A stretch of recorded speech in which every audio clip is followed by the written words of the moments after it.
Hey, welcome again to Redacted Nuisance. I was almost called it Redacted Nonsense, but it's Redacted Nuisance. I'm Dr. J. I use they as a pronoun. This would be Queer Nuisance if it wasn't possible for me to call it queer and for people still to be able to get it easily, so it's called Redacted Nuisance. This is also the most lo-fi, low quality podcast probably out there being recorded at the moment. I do this in one take. I don't even listen back to it and I put it up. I get to listen to it at the same time you do. So I get to figure out what the hell I was on about the same time as you do. It's a thing. Run with it. It's a vibe. It's a cool vibe. Um, I've been pondering on the notion of vulnerability because it's one of the things that I list as one of my superpowers, but I've realized that it's such a hard thing to do to be vulnerable.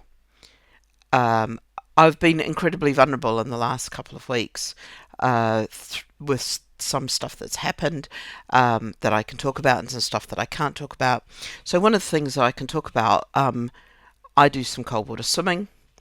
I was up cold water swimming and I had what is euphemistically known as a post swim crash, also known as you nearly gave yourself bloody hypothermia, you idiot. I got too cold. The water was 4 degrees and I was in there just a little bit too long. I was in there for about 15 minutes. I should have probably only been in there for a maximum of 10. Those extra 5 minutes made a big difference. And I was standing in the changing room, gendered changing room, really lovely group of mostly women in there.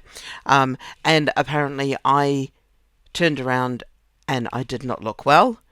And suddenly, while I'm 80% dressed, I have people sitting me down, putting hot water bottles down me, getting me hot drinks, putting stuff on my hair, making sure that I've got a hat on my head and things like that, and then taking me to a warm space.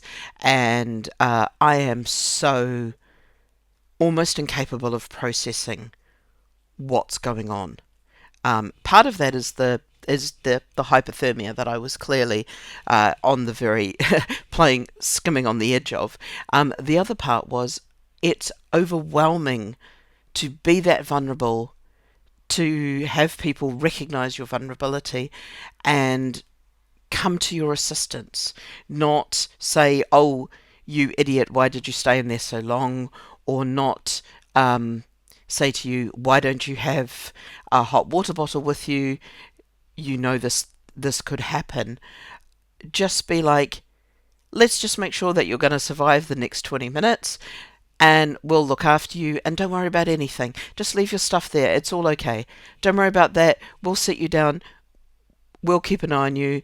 We'll get the lifeguard. We'll get the medic. And it was my lack of power in the situation, my vulnerability because of my lack of power and agency and autonomy in the situation was terrifying. It was so overwhelming, so beyond what I could comprehend. Um, and then I thought about other ways that I've been vulnerable or I'm having to be asked to be vulnerable.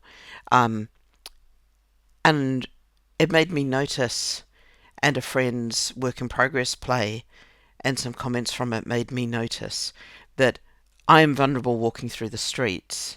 And I'd never usually feel that, but I walk with a stick. It's obvious I can't run. It's obvious that people think I can't fight. Trust me, I would. I've got a mean hook in there.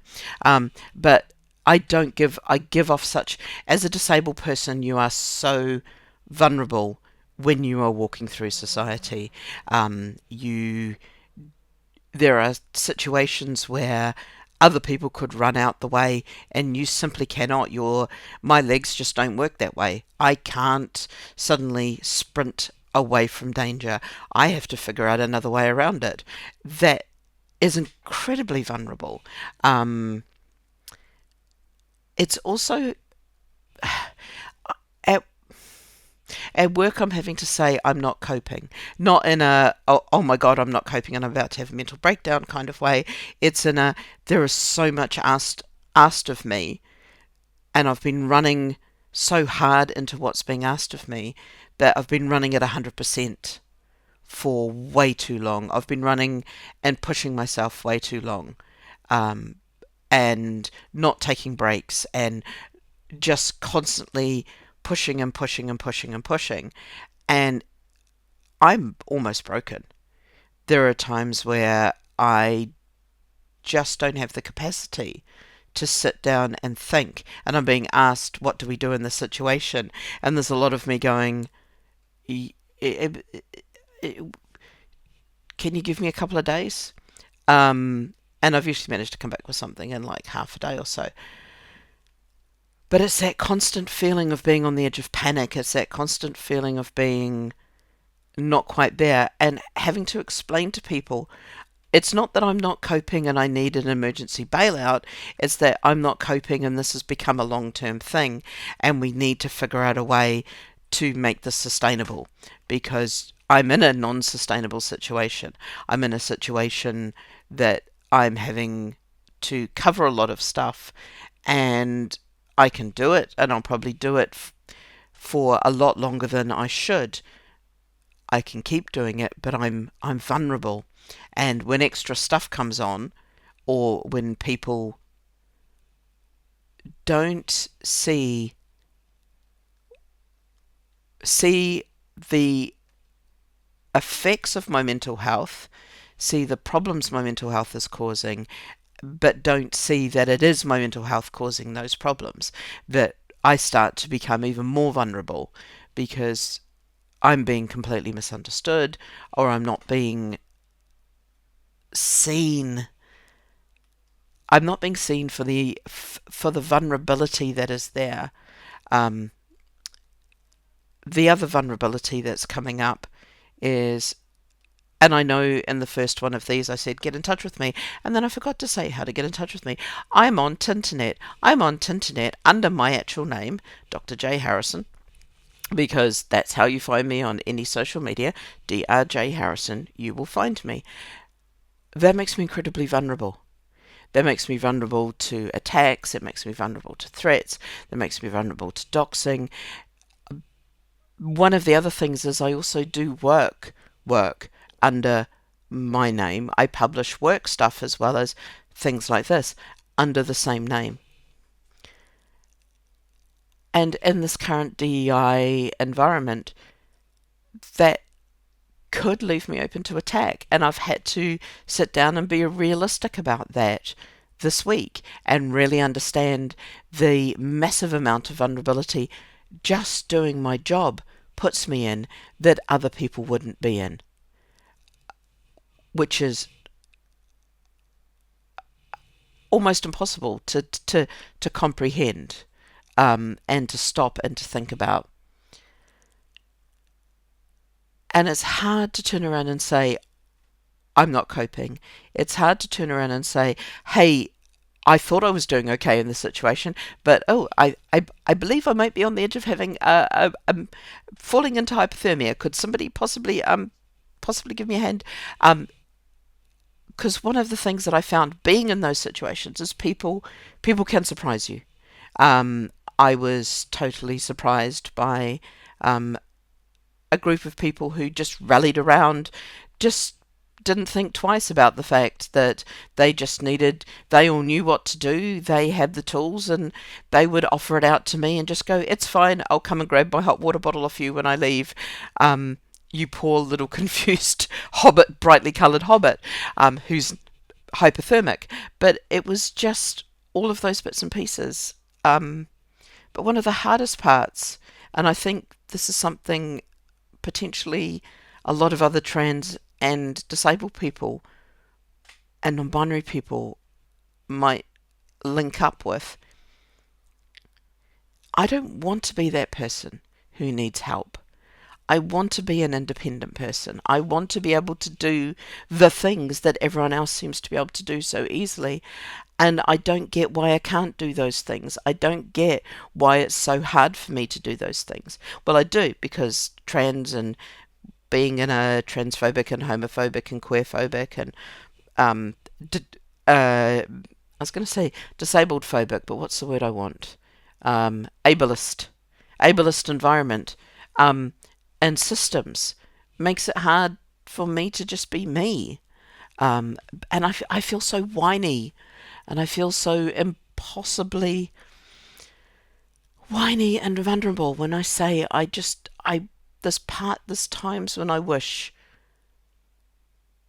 there's times when I almost wish I was normal, when I wish I didn't have to be me, when I wish I didn't have to be me as a non-binary person, me as a um, queer person, me as a disabled person. I wish the me that I am was easier to be in this world.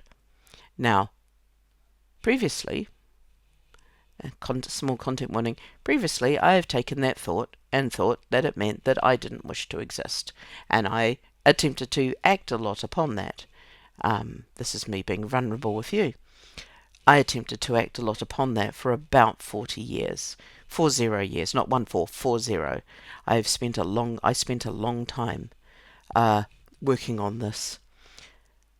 Attempt to not be here. Attempt to just find the existing so hard.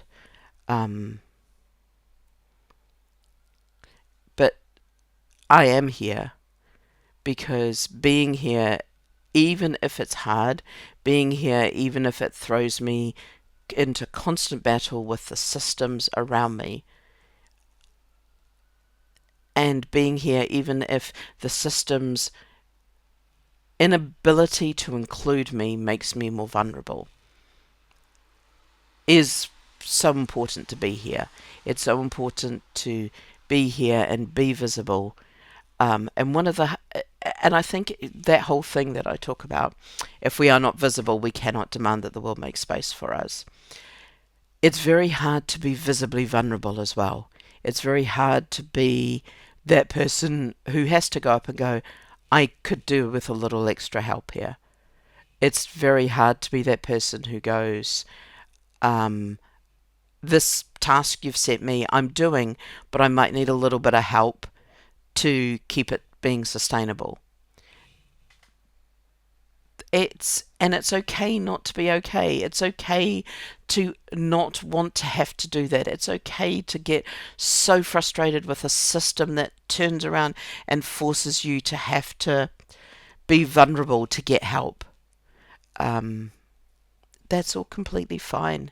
I think it is just part of the human existence that not it's okay not to be okay.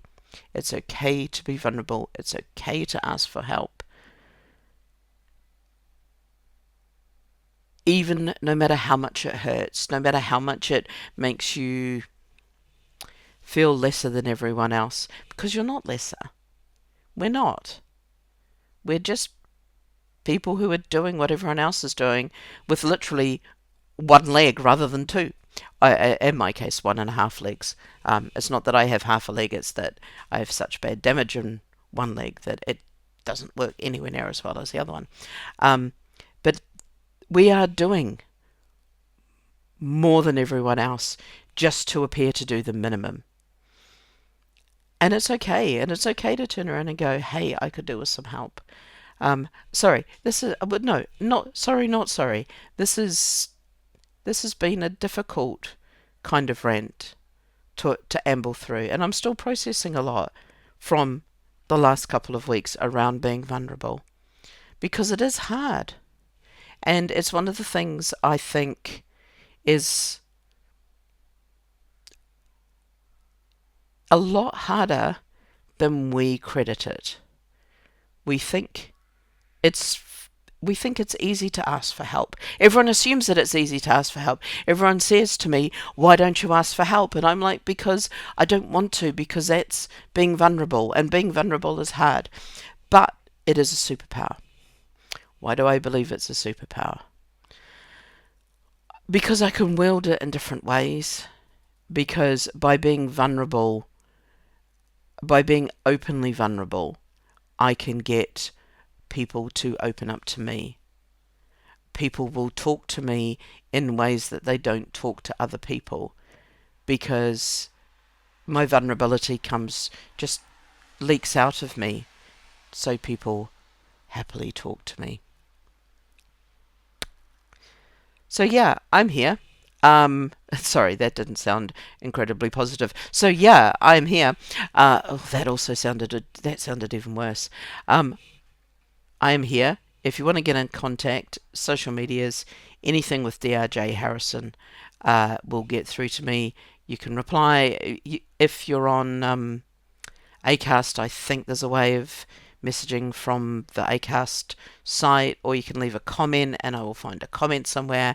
Whatever, I will figure it out. Yeah.